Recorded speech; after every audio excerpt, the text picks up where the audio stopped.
So physiotherapy all over India இருக்கிற அசோசியேஷனுக்கு வந்து நான் மதுரைக்கு டிஸ்ட்ரிக்ட் கோஆர்டினேட்டராக இருக்கிறேன், தமிழ்நாடுக்கு ஸ்டேட் கோஆர்டினேட்டராக இருக்கிறேன். ஸோ இந்த ஃபிசியோதெரப்பி நான் படித்து முடிச்சுட்டு அக்குபங்க்சர் சிதம்பரம் அண்ணாமலை யூனிவர்சிட்டியில் பண்ணேன்.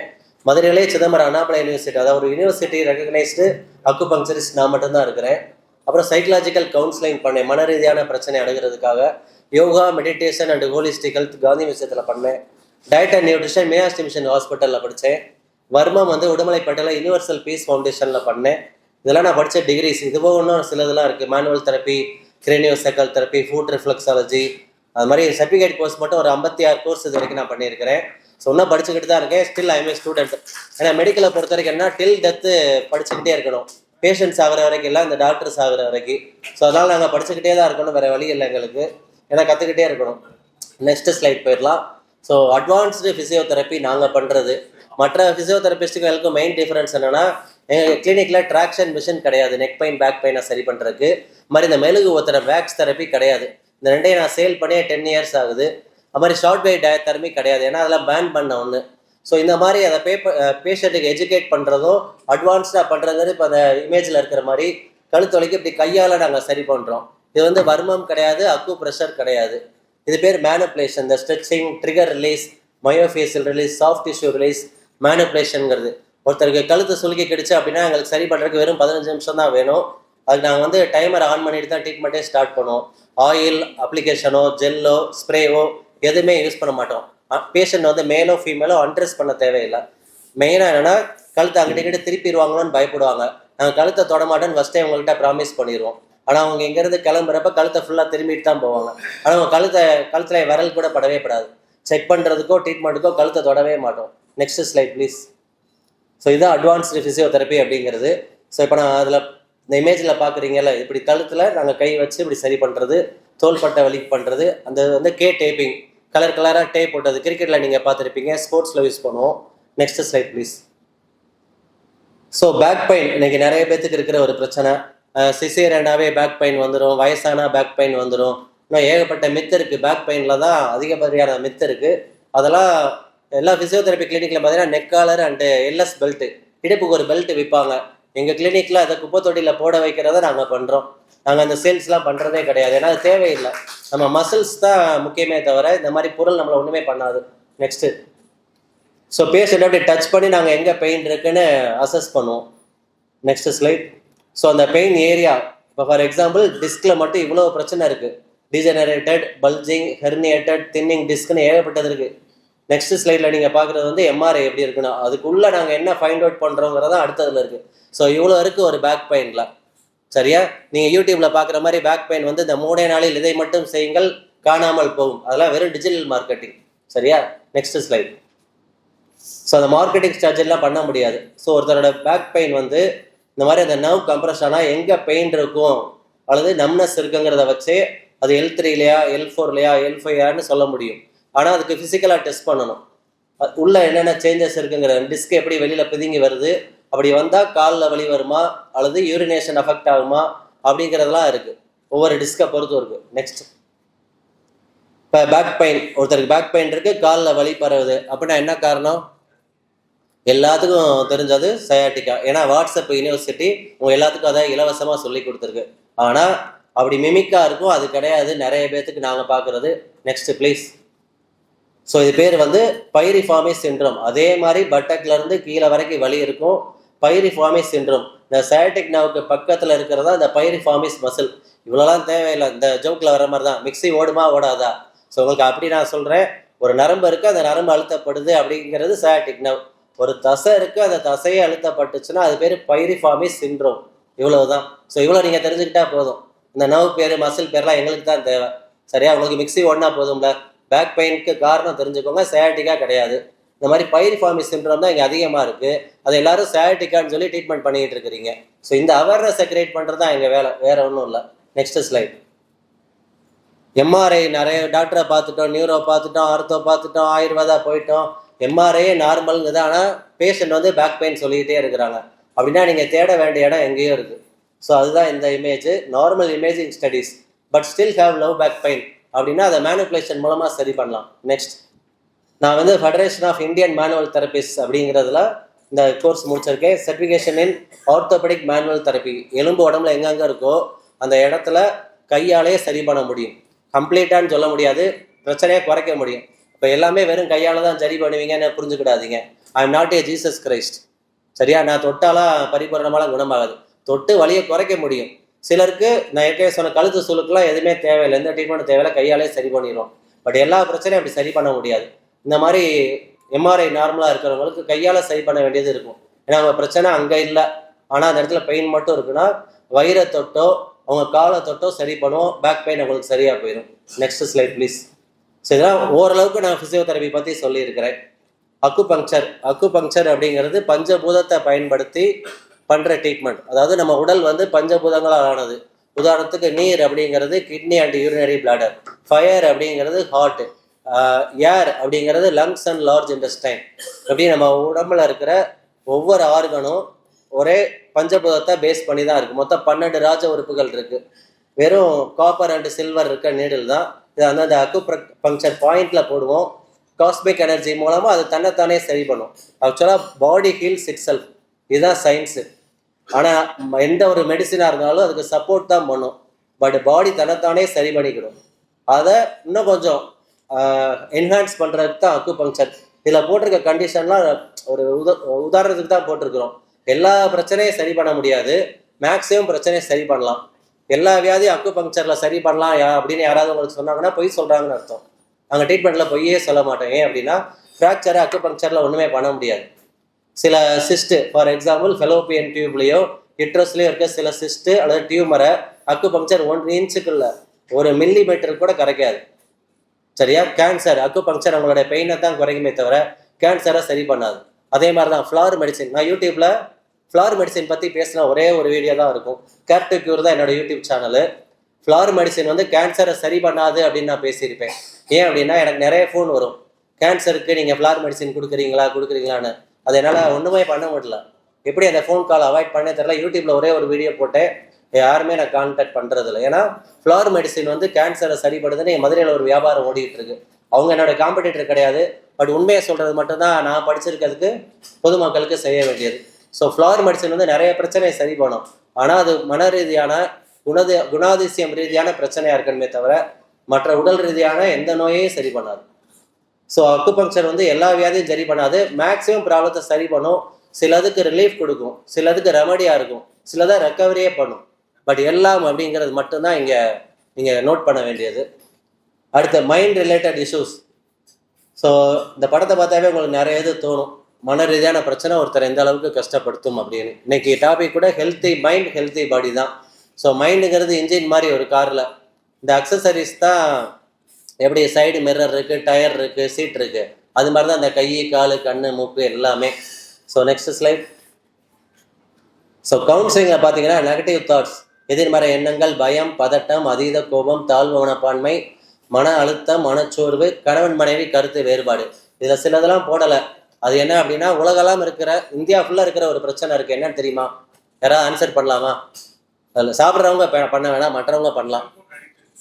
வேற இந்தியா ஃபுல்லாக இருக்கிற ஒரு பிரச்சனை, எல்லார் வீட்டிலையும் இருக்கிற ஒரு பிரச்சனை. நோ நோ நோ நோ நான் சொல்கிறது மன ரீதியானது, நாட் சுகர். சரி நானே சொல்கிறேன், மாமியார் மருமக பிரச்சனை. ஸோ இந்த பிரச்சனைலாம் அதில் போடலை. இது எல்லார் வீட்டில் இருக்கிற ஒரு பிரச்சனை. இதுக்கான பேசிக் காரணம் இந்த மனசு அப்படிங்கிறது மட்டும்தான். யாராவது ஆன்சர் பண்ணலாமா? மைண்ட் அப்படின்னா என்ன? உன்னை மனசுன்னு தமிழில் டிரான்ஸ்லேட் பண்ணாதீங்க தயவு செஞ்சு. மனம் என்றால் என்ன? What is mind? நான் எத்தனை பேர் படித்தவங்க இருக்கிற அவையில் எனக்கு கேள்விக்கு பதில் இல்லையா? எண்ணங்களின் ஓட்டம், கொஞ்சம் இதாக சொல்லலாம், அப்படி இல்லை. எண்ணங்களின் தொகுப்பு தான் மனம். பஞ்ச் ஆஃப் தாட்ஸ், அதுதான் மைண்ட். மைண்ட் அப்படிங்கிறத 3 தான் பிரிக்கலாம்: தாட்ஸ், எமோஷன், பிஹேவியர் அப்படிங்கன்னு. இந்த 3ல் தான் பிரச்சனை வரும். ஒன்று தாட்ஸில் இருக்கணும், அல்லது எமோஷன் இம்பேலன்ஸ்னால ப்ராப்ளம் வரும். அப்படின்னா பிஹேவியர் சேஞ்சஸ். எப்போ பிஹேவியர் சேஞ்சஸ் வந்துருச்சோ அப்போ அதை நாங்கள் டீல் பண்ண முடியாது. ஏன்னா நான் சைக்காலஜிஸ்ட் தான், ஐ எம் நாட் ஏ சைக்காட்ரிஸ்ட். அவங்க தான் மருந்து மாத்திரை கொடுத்து சரி பண்ணுவாங்க. மனநோய்க்கு நாங்கள் வைத்தியம் பார்க்க முடியாது, மன ரீதியான பிரச்சனையை தான் நாங்கள் தீர்ப்போம். ரெண்டுக்குள்ள வித்தியாசம் என்ன அப்படின்னா, நான் என்னோட பேஷண்ட்டை பேசுகிறேன், அவர் பேஷண்ட் கூட சொல்லக்கூடாது, கிளைண்ட் தான். அவர்கிட்ட நான் பேசுகிறதுக்கு புரிஞ்சு பதில் சொல்கிறாரு, எல்லாத்துக்கும் ரெஸ்பான்ஸ் பண்ணுறாருன்னா என்னால் அவரை சரி பண்ண முடியும். நான் ஒன்று கேட்டால் அவர் ஒன்று சொல்லிட்டு இருக்காரு, என்னை முறைச்சே பார்த்துட்டு இருக்காரு, என்னை பார்த்து சிரிச்சுக்கிட்டே இருக்கிறாரு, அது அவர் ஒரு உலகத்தில் இருக்கிறாரு, என்னை அந்த உலகத்துக்கு வர சொல்கிறாருன்னா, உதாரணத்துக்கு முருகன்ட்ட நான் டைரெக்டாக பேசுவேன்.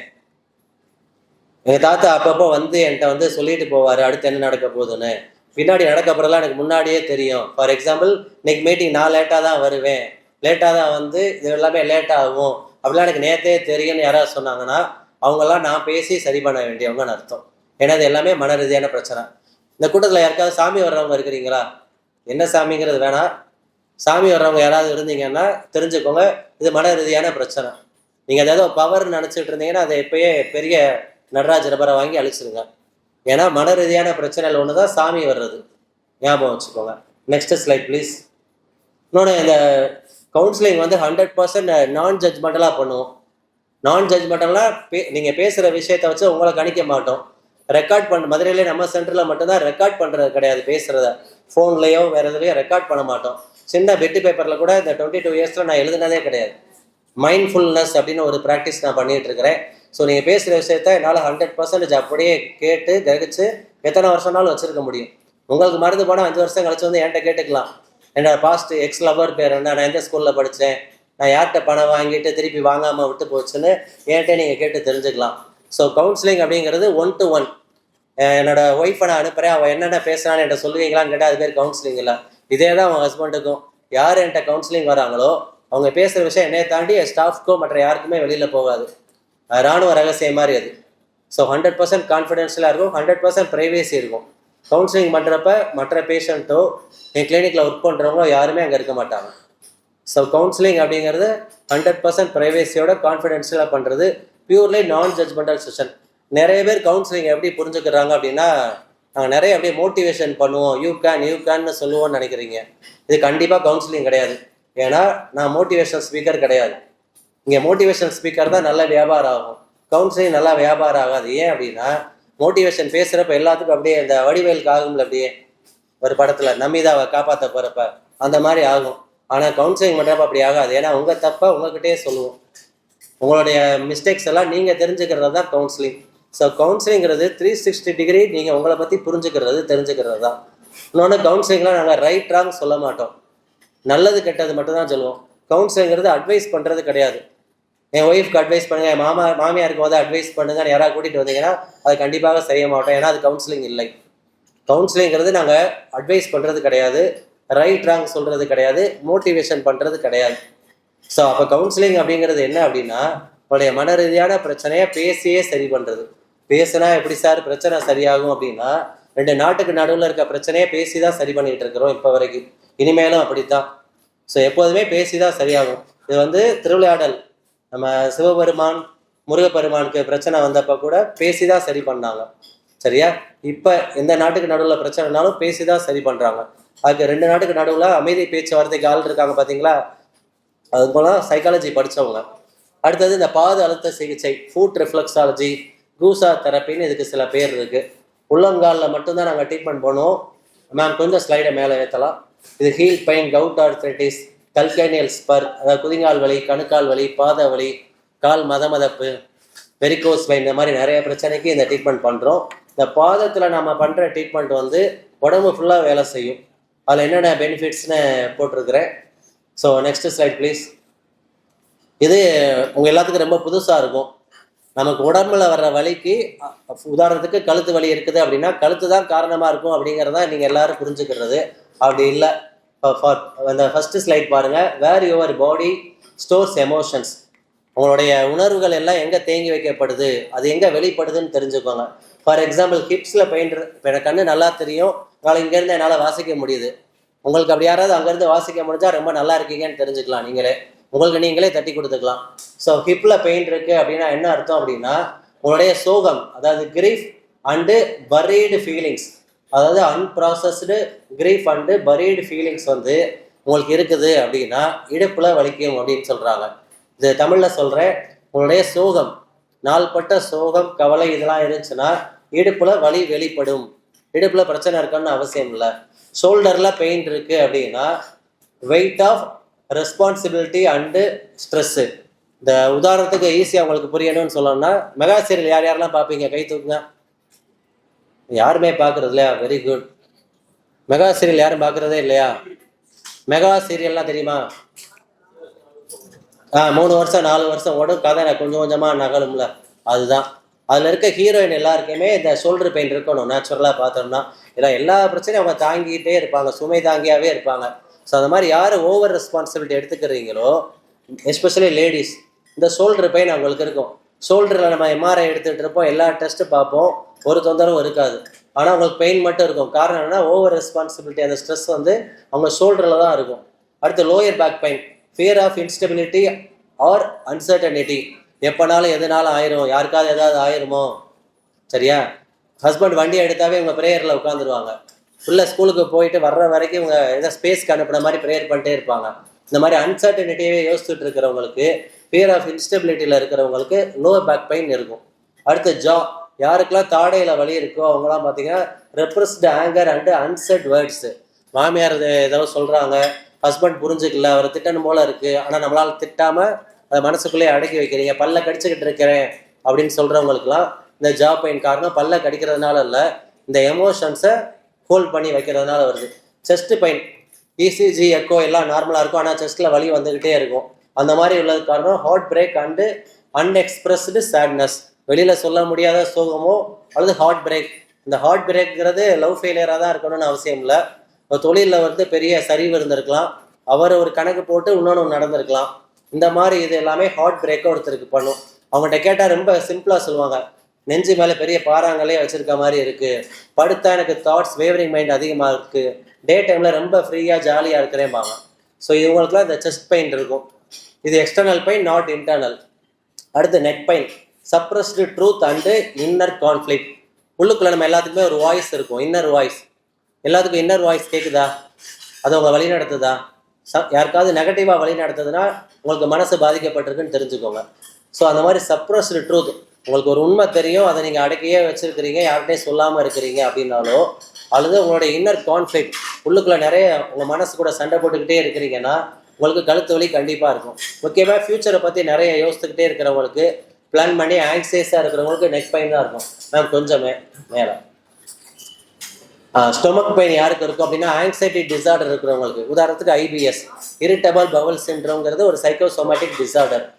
எமோஷனல் ட்ராமா, யாரெல்லாம் எமோஷ்னலி வீக்காக இருக்கிறாங்களோ, இம்பேலன்ஸாக இருக்காங்களோ, அவங்களுக்கு வயிறு சம்மந்தமான பிரச்சனை, செரிமான கோளாறு, அசிடிட்டி, ஜிஇஆர்டி, ஜெர்டுன்னு நிறைய பேர் சொல்லிட்டு இருப்பீங்க. அது பேர் GERD, Castro oesophageal reflex disorder. Food எது கழிக்கிற மாதிரி இருந்துக்கிட்டே இருக்கும். சாப்பிட்டோன்னா மோஷன் போயிட்டு இருப்பாங்க. எல்லா பிரச்சனையும் வயிற்றுலேயே இருக்கும்பாங்க, அல்லது வயிறை பற்றி மட்டுமே யோசிச்சுட்டு இருப்பாங்க. தன்னோட உயிரே வயிறில் தான் இருக்குன்னு நினச்சிட்டு இருப்பாங்க. நமக்கு எத்தனை பிரெயின் இருக்குது? How many brains? நமக்கு எத்தனை மூளை இருக்கிறது? அதெல்லாம் இல்லை, மூளை ஒன்று தான் இருக்குது. இன்னொரு இடத்துலையும் மூளை இருக்குது, அது பேர் வந்து வயிறு. கட் வந்து நம்மளுடைய செகண்டரி பிரெயின். நம்மளுடைய தாட்ஸ் வந்து பிரெயின்லேருந்து மட்டும் உருவாகலை, நம்ம வயிற்றுலேருந்து உருவாகுது. அதனால தான் நம்ம வயிறை வந்து நல்லா ஸ்ட்ரென்த்தாக வச்சு, என்ஜான் உடம்புக்கு வயிறே பிரதானம்னு சொன்னாங்க. ஏன் அப்படின்னா தாட்ஸ் இங்கேருந்து ப்ரொடியூஸ் ஆகுது. ஒரு சிம்பிள் எக்ஸாம்பிள் யோசித்து ஜஸ்ட்டு இமேஜின் பண்ணி பாருங்கள். உங்கள் லவ்வர்கிட்ட நீங்கள் உங்கள் லவ்வை ப்ரப்போஸ் பண்ண போகிறதா இமேஜின் பண்ணுங்கள். இப்போ இல்லை, ஜஸ்ட் இமேஜின் பண்ணுங்கள், சரியா? எக்ஸாமுக்கு போகிறதா இமேஜின் பண்ணுங்கள். இப்போ உங்களுக்கு எக்ஸாம் ஒரு 7 மணிக்கு, இமேஜின் பண்ணி பாருங்கள். ஒரு இன்டர்வியூ நாளைக்கு காலையில், நீங்கள் வெளியில் உட்காந்துருக்க, இமேஜின் பண்ணி பாருங்கள். இந்த 3க்கும் ஒரே ஃபீலிங் தான் நமக்கு நடக்கும். யூரின் வர்ற மாதிரி இருக்கும், ஆனால் போனால் 5 சொட்டு தான் வரும். வயத்தை கலக்கும், மோஷன் போகிற மாதிரி இருக்கும், ஆனால் போனால் வராது. உடனே நாக்கும் டங்கும் லிப்ஸும் ட்ரை ஆயிரும், தண்ணி குடிக்க வேண்டியது இருக்கும்.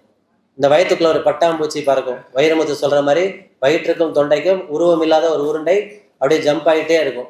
இதெல்லாம் ஏன் நடக்குதுன்னா, அட்ரினலின் கிளாண்டு. இந்த அட்ரினலின் வந்து அட்ரினலின், நார் அட்ரினலின் 2 இதை ப்ரொடியூஸ் பண்ணுது. இதனால இது நடக்குது. இதுக்கு பேர் தான் ஆங்ஸைட்டி, ஃபியர். இதெல்லாம் காரணமே இந்த மன ரீதியானது மட்டும்தான். கையில் யாருக்காவது வலி இருக்குது ஆனால் காரணம் தெரியலை அப்படின்னா, கண்ட்ரோல் இஷ்யூஸ், நிறைய பிரச்சனை நீங்கள் கண்ட்ரோல் பண்ணிக்கிட்டே இருக்கிறீங்க அப்படின்னா இது நடக்கும். லாஸ்ட்டு நீ பெயின் யாருக்கு இருக்குன்னா, resistance to change and moving forward. ஒரு விஷயத்த டக்குன்னு அவங்களால மாற்ற முடியாது, அது இப்படியே தான் தவிர்த்துக்கிட்டே இருக்கிறாங்க. புதுசாக நான் ஒரு தொழில் பண்ணலான் இருக்கேன் அப்படின்னு ஹஸ்பண்ட்டையோ வீட்டில் இருக்க பெரிய விட்டுச்சா, பொம்பளை பிள்ளைக்கு எதுக்கு இதெல்லாம் தேவையா, நீ வீட்டை பார்த்தா போதும், பிள்ளைகளை படிக்க வச்சா போதும், விளக்க பொருத்தணுமா வீட்டை பெருக்கணுமான்றன்னு சொல்கிறாங்கன்னா அவங்களுடைய இதெல்லாம் பவர்லாம் குறைச்சி வைக்கிறாங்கல்ல, அவங்களுக்குலாம் நீ பெயின் வரும். இது ஒரு உதாரணம் தான், இதை மட்டுமே அப்படியே எடுத்துக்கிடாதீங்க. அடுத்து லோ பேக் பெயின் இருக்கவங்களுக்கு கிட்னியில் ப்ராப்ளம் இருக்கலாம். நெக் பெயின் வந்து ஹை பிளட் ப்ரெஷர்னாலே இருக்கலாம். செஸ்ட் பெயின் ஆசிட் ரிஃப்ளக்ஸ்னால இருக்கலாம். ஆனால் அது பாருங்கள் ஒவ்வொன்று அந்த இமேஜும் போட்டிருக்கோம். ஃபிங்கரில் வந்து நம்னஸ் இருக்குன்னா வைட்டமின் B12 டெஃபிஷியன்சியாக இருக்கலாம். பர்னிங் ஃபீட் டயபெட்டிஸ் தான் மெயின் ரீசன். ஹிப்பில் பெயின் இருந்தால் கால்சியம் டெஃபிஷியன்சி. சார் ஹிப்பில் பெயினுக்கு அது காரணம் சொன்னீங்க, இப்போ கால்சியம் டெஃபிஷியன்சிங்கிறீங்க. நான் எதை எடுத்துக்கிட்டேன்? உங்களுக்கு ரெண்டில் எதுனாலும் இருக்கலாம்னு மட்டும் எடுத்துக்கோங்க. அது எக்ஸாக்டாக எதுங்கிறத எங்களை மாதிரி உள்ளவங்க மட்டும்தான் சொல்ல முடியும். இவ்வளோ காரணம் இருக்குன்னு தெரிஞ்சுக்கோங்க, போதுமானது. ஹெட்டேக் முன்தலையில் மட்டும் வலி வருது அப்படின்னா அது வந்து சைனோசைட்டிஸாக மட்டும்தான் இருக்குமே தவிர பிரெயினுக்கு போய் MRI எடுத்துகிட்டு இருக்காதிங்க. அடுத்து ஹெட்டேக் பின்ன தலையில் இருக்குது அப்படின்னா ஹை பிளட் ப்ரெஷர் காரணமாக இருக்கலாம், அல்லது உங்கள் கழுத்தே கூட காரணமாக இருக்கலாம். Next slide please. Mind body coordination, அதில் தான் நான் ஸ்பெஷலிஸ்ட். ஆக்சுவலாக பெயின் சைக்கிள் பாருங்கள், எமோஷ்னலாகவும் ஃபிசிக்கலாக எப்படி ஆகுது அப்படின்னு தெரிஞ்சுக்கோங்க. ஃபஸ்ட்டு உங்களோட எமோஷன் வந்து பார்த்தீங்க அப்படின்னா உங்கள் ஆங்கர், ஆங்ஸைட்டி, ஃபியர், டிஸ்ட்ரெஸ் இதெல்லாம் இருக்குது அப்படின்னா உங்கள் மூடு வந்து டிக்ரீஸ் ஆகிடும். அடுத்து உங்களுக்கு டிப்ரெஷன் ஃபார்ம் ஆகும். டிப்ரெஷன் ஃபார்ம் ஆனோன்னே உங்கள் பெயினோட லெவல் வந்து அதிகமாக ஃபீல் பண்ணுங்க. ஆக்சுவலாக பெயின் உள்ளே தான் இருக்கும், ஆனால் அந்த பேஷண்ட் அவ்வளோ வலி சொல்லுவாங்க. ஏன் அப்படின்னா அவங்களோட பெர்செப்ஷன் ஆஃப் பெயின் வந்து ரொம்ப அதிகமாக ஃபீல் பண்ணுவாங்க. பட் எங்களுக்கு தெரியும் எது ரியல் எது ஃபேக் அப்படின்னு. ரியல் எதுன்னு தெரியும், நாங்கள் டிஃப்ரென்ஷியேட் பண்ணிடுவோம். அடுத்த பெயின் சைக்கிள் ஃபிசிக்கலாக உள்ளதை பாருங்கள்.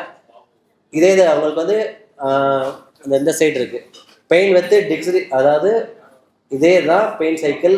பட் இதனா ஆக்டிவிட்டி அவாய்டன்ஸ், அதாவது வலிக்குது அப்படின்னு மூவ் பண்ண மாட்டாங்க. அப்போ என்ன ஆகும் அப்படின்னா பாடி டீகண்டிஷனிங் ஆகுது. பெயின் வித் டிக்ரீஸ்டு ஆக்டிவிட்டி, அதனால ஃபர்தர் ஆக்டிவிட்டி அவாய்டன்ஸ். இந்தந்த வேலை மட்டும் பண்ண மாட்டாங்க, அப்புறம் எந்த வேலையும் பண்ணாமல் பெட்டிடன் ஆயிடுவாங்க. இப்படி தான் பெயின் சைக்கிள் சைக்கலாஜிக்கலாகவும் ஃபிசிக்கலாகவும் ஃபார்ம் ஆகுது. அந்த பெயின் சைக்கிளும் அதே தான் சொல்லுது, பட் வேறு விதமாக சொல்லுது. எப்படின்னா உங்களுடைய பெயினால் மனசு பாதிக்கப்படலாம், உங்கள் மனசு பாதிக்கப்பட்டு அதனாலேயே உடம்பு பாதிக்கப்பட்டு பெயினும் வரலாம் அப்படின்னு சொல்லுது. Next slide. So diet and nutrition நான் வந்து மீனாட்சி மிஷன் ஹாஸ்பிட்டலில் பண்ணேன். இப்போ உதாரணத்துக்கு ஒரு டயட் அண்ட் நியூட்ரிஷன் அப்படிங்கிறவங்களுக்கு என்ன மெயினாக தெரியும், மற்றவங்களுக்கும் எங்களுக்கும் என்ன டிஃப்ரென்ஸ் அப்படின்னா, உங்கள் பிளட்டுக்கு தேவை அயன் அப்படின்னு எங்களுக்கு தெரியும், லிவருக்கு தேவை காப்பர், லிவருக்கு காப்பர்னு ஒரு சத்து தேவை, தைராய்டு ப்ராப்ளம் இருக்கிறவங்களுக்கு அயோடின் தேவை, heart requires magnesium. For example magnesium அப்படிங்கிற சத்து நீங்கள் யாருமே கேள்விப்பட்டிருக்கவே மாட்டீங்க. மெக்னீஷியம் நீங்கள் ஒரு டேப்லெட்டாக போய் மெடிக்கல் ஷாப்பில் கேட்டு பாருங்கள், ஜிங்கோட, வைட்டமினோட, மற்ற மினரல்ஸோட அப்படி சேர்த்து தான் கிடைக்கும். ஆனால் மெக்னீஷியம்லேயே நிறைய டைப் இருக்குது. மெக்னீஷியம் சிட்ரேட்டு, மெக்னீஷியம் கிளைசினேட் இப்படிலாம் இருக்குது. இப்போ காஃப் மசில் வந்து நைட்டு பிடிச்சி இழுக்கும் பார்த்துருக்கீங்களா, கரண்டை கால் பிடிச்சி இழுக்குது, இன்னும் நிறைய பேர் இருக்குது அதுக்கு. காஃப் மசில் கிராம்ப், இது யாருக்காவது வருதா? இந்த கூட்டத்தில் யாராவது காஃப் மசில் பிடிச்சி இழுக்கிறவங்க இருக்கீங்களா? உங்களுக்குலாம் மெக்னீசியம் டெஃபிஷியன்சியாக இருக்கலாம் அப்படின்னு சொல்கிறதுக்கு முன்னாடி நீங்கள் தண்ணி கம்மியாக குடிக்கிறீங்கன்னு தெரிஞ்சுக்கோங்க. நீங்கள் தண்ணியை நல்லா குடிச்சிங்கனாவே அந்த மெக்னீசியம் கூட உங்களுக்கு தேவையில்லை. நீங்கள் தண்ணி நல்லா குடிக்கிறீங்க, அப்படியே இந்த காஃப் மசில், நான் சொன்னது H2O இப்பயே தெளிவுபடுத்திடுறேன். I can read your mind. சரியா? H2O அப்படின்னா வாட்டர்னு அர்த்தம். இப்போ நீங்கள் கையில் வச்சுருக்க இந்த வாட்டர், நாட் பாட்டில் வாட்டர், சரியா? Water H2O. அது வந்து இந்த காஃப் மசில் கிராம்புக்கு முக்கியமான காரணம். இல்லை நான் தண்ணி நல்லா தான் குடிக்கிறேன், எனக்கு காஃப் மசில் அப்பப்போ பிடிச்சி இழுக்குதுன்னா மெக்னீசியம் டெஃபிஷியன்சி இருக்குன்னு தெரிஞ்சுக்கலாம். உடனே என்ன சாப்பிட்டா மெக்னீசியம் அப்படியே கிடைக்கும்னு கேட்காதீங்க, அப்போலாம் சாப்பிட முடியாது. அப்படி நிறையெல்லாம் நீங்கள் சாப்பிட்ற மாதிரி எதுவுமே இல்லை. மெக்னீசியம் கிளைசினேட்டுன்னு இருக்குது. இந்த மெக்னீசியம் கிளைசினேட் சாப்பிட்டா மட்டும்தான் இந்த காஃப் மசில் கிராம்ப் குறையும். Not only cough muscle cramp, அடிக்கடி கழுத்தை பிடிச்சிக்கிடுது, இடுப்பு பிடிச்சிக்கிடுது, நீங்கள் அதுக்கெல்லாம் ஒரு பேர் வச்சுருப்பீங்க, கேஸு, வாயு. நான் முந்தா நாள் சாப்பிட்ட சிப்ஸ் ஒத்துக்கல, போன வருஷம் சாப்பிட்ட வாழைக்காய் அங்கேயே நிற்கிது. இந்த மாதிரி நிறைய கான்செப்ட், ஓன் கான்செப்ட் வச்சுருப்பீங்க. அது உங்களுக்கு மட்டும் எப்படி தான் கிடைக்குதுன்னு தெரியலை, அந்த கேஸ் உங்களுக்கு மட்டும் ஏன் ஃபார்ம் ஆகுதுன்னு தெரியலை. ஸோ அந்த மாதிரி இது பிரச்சனை கிடையாது. இது மெக்னீசியம் டெஃபிஷியன்சியாக இருக்கலாம், அல்லது உங்கள் பாடியில் இருக்கிற வாட்டர் கம்மியாக இருக்கிறது காரணமாக இருக்கலாம். ஸோ இந்த மெக்னீசியம் கிளைசினேட் அப்படிங்கிறது ஸ்லீப்பை வந்து ப்ரமோட் பண்ணும், அடிஷ்னல் பெனிஃபிட். அதோடு சேர்த்து காஃப் மசில் கிராம்ப் மட்டும் இல்லை, உடம்புல எந்த கிராம்பும் வராது. ஸோ இந்த மெக்னீசியம் வந்து யாருனாலும் எடுத்துக்கலாம், இதுக்கு ஒரு டாக்டரோட இதெல்லாம் தேவையில்லை. ஸோ மெக்னீசியம் எல்லாருமே கம்மியாக தான் இருக்கும். அடுத்து பேங்க்ரியாஸ், டயபெட்டிஸ் பேஷண்ட்டுக்குலாம் என்ன தேவை அப்படின்னா குரோமியம்னு ஒரு சத்து தேவை. ஆனால் நீங்கள் எல்லாருமே கால்சியம் சாப்பிட்டுட்டு இருப்பீங்க, மற்றெல்லாம் சாப்பிட்டுட்டு இருப்பீங்க. ஆக்சுவலாக பேங்க்ரியாஸுக்கு தேவையே குரோமியம் தான். அட்ரினல், நான் ஏற்கனவே சொல்லியிருந்தேன்ல, இந்த ஆங்ஸைட்டி டிசார்டர் இந்த மாதிரி இருக்கிறவங்க, அட்ரினல் ரொம்ப இது பண்ணுறவங்களுக்கு, அல்லது ப்ராஸ்டேட் ப்ராப்ளம் இருக்கிறவங்களாம் ஜிங்க் மெயினாக தேவை. ஜிங்க் ஆக்சுவலாக கால்சியம் சாப்பிட்றோம் அப்படின்னா ஜிங்க் சாப்பிட்டே ஆகணும். வைட்டமின் சி ரொம்ப முக்கியம். ஸோ நம்ம போன்ஸுக்கு, ஜாயிண்ட்ஸுக்கு, டிஷ்யூஸ்க்கு, மசில்ஸ்க்கு, லிகமெண்ட்ஸு, இது எல்லாத்துக்குமே கால்சியம் தேவை. ஆனால் இங்கே எல்லாருமே வெறும் கால்சியம் மட்டும் சாப்பிட்டுட்டு இருப்பீங்க. அந்த கால்சியம் சாப்பிட்றோம்னா ஜிங்க் ரொம்ப முக்கியம். அடிஷ்னலி வைட்டமின் சி உள்ள ஃபுட்டோ அல்லது கேப்சூல்ஸோ எடுத்துக்கணும். சார் நாங்கள் கால்சியமே சாப்பிட மாட்டோம், நீங்கள் அதுக்கப்புறம் 2 சொல்கிறீங்க. கால்சியம் மாத்திரை சாப்பிட்டா கிட்னியில் ஸ்டோன் வருமா? கால்சியம் சாப்பிட்டா வேற என்ன வரும்? என்ன இப்போது சொல்லுவீங்களே, வாயில் புண்ணு வரும், வேற கால்சியம் சாப்பிடலாம் தேவையில்லை. உணவுலேயே எவ்வளோ எடுத்துக்கிடுவோம், அதானே. நிறைய கால்சியம் எந்த ஃபுட்டில் இருக்குன்னு தெரிஞ்சுக்கலாமா? நீங்கள் கொஞ்சம் பேசினா நல்லா இருக்கும், நானும் கேட்பேன். அப்படி வேற பால், எக்கு, வேற அப்பளம், அது பாண்டியன் அப்பளத்தில் இருக்கு. வேற அப்படி சொல்லுங்க சார். அப்பளம் அழகாக சொல்லலாம், நீங்கள் சொல்லலாமா? வெத்தலையா? புது கண்டுபிடிப்பு. நீங்கள் சொன்ன எல்லாமே தப்பு தப்பு. பாலே கிடையாதுன்ட்டு அப்புறம் பன்னீருக்கு போயிட்டீங்க. நெய்யும் கிடையாது. இதெல்லாம் இருக்கு கால்சியம், இதுல நிறைய இருக்கு. கொய்யாப்பழம் தப்பு. நீ கடைசி வரைக்கும் சொல்ல மாட்டீங்க, ஏன்னா உங்களுக்கு தெரியாது. ஏன்னா நம்ம இதெல்லாம் கூகுள்லேயே பண்ண மாட்டோம். மில்க் இருக்குல்ல, அதில் வெறும் 3% தான் இருக்கு. மில்கை விட ராகில ரொம்ப ரொம்ப அதிகமாக இருக்கு, தெரிஞ்சுக்கோங்க. காய்கறிகளை பொறுத்த வரைக்கும் சௌச்சௌ காயில நிறைய இருக்கு. எல்லா கீரையில இருக்கு கால்சியம், சௌச்சௌ காயில நிறைய இருக்கு. சரியா? கரும்பு இப்போ வரப்போதில் பொங்கலுக்கு மிஸ் பண்ணாதீங்க. கரும்புல அவ்வளோ கால்சியம் இருக்கு. அதனால தான் அதுக்கு சாப்பிட்டுட்டு தண்ணி குடிச்சிங்கன்னா நாக்கு புண்ணாகுது. ஏன்னா அதில் இருக்க சுண்ணாம்பு சத்து. ஸோ சுண்ணாம்பு சத்து தான் கால்சியம். ஸோ காய்கறிகளில் வந்து பார்த்தீங்கன்னா அது மாதிரி மூலிகைகள் எடுத்துக்கிட்டிங்கன்னா பெரண்டையில் தான் இருக்கிறதுல நிறைய கால்சியம் இருக்குது. பெரண்டை எப்போல்லாம் கிடைக்குதோ மிஸ் பண்ணாதீங்க, அவ்வளோ கால்சியம் அதில் இருக்குது. சைசஸ் குவாட்ராகுலரிஸ் அதோடைய பொட்டானிக்கல் நேம். பெரண்டை, என்ன பெரண்டை சாப்பிட்டாலும் சரி. முடக்கத்தான், அந்த கீரையிலே நிறைய கால்சியம் இருக்குது. பாலில் ரொம்ப ரொம்ப கம்மியாக இருக்குது. பால் வந்து ஒரு அத்தியாவசிய பொருளாக இல்லையான்னு பெரிய டிபேட் ஓடிக்கிட்டு இருக்கு எங்கள் ஃபீல்டுலே. சரியா? ஸோ ராகியில் நிறைய கால்சியம் இருக்குது.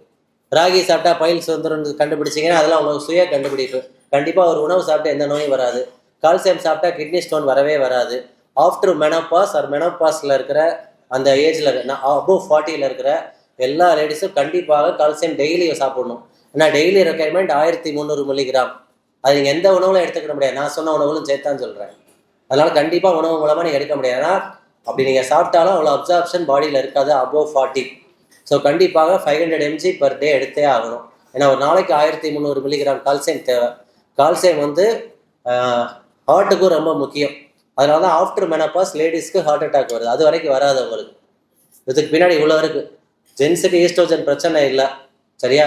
ஸ்மோக்கிங்கோ ட்ரிங்க்ஸோ பண்ணி கால்சியத்தை குறைச்சிக்கிட்டா உண்டு. ஸோ இது வந்து கால்சியத்துக்கு இவ்வளோ கதை போதுமானது.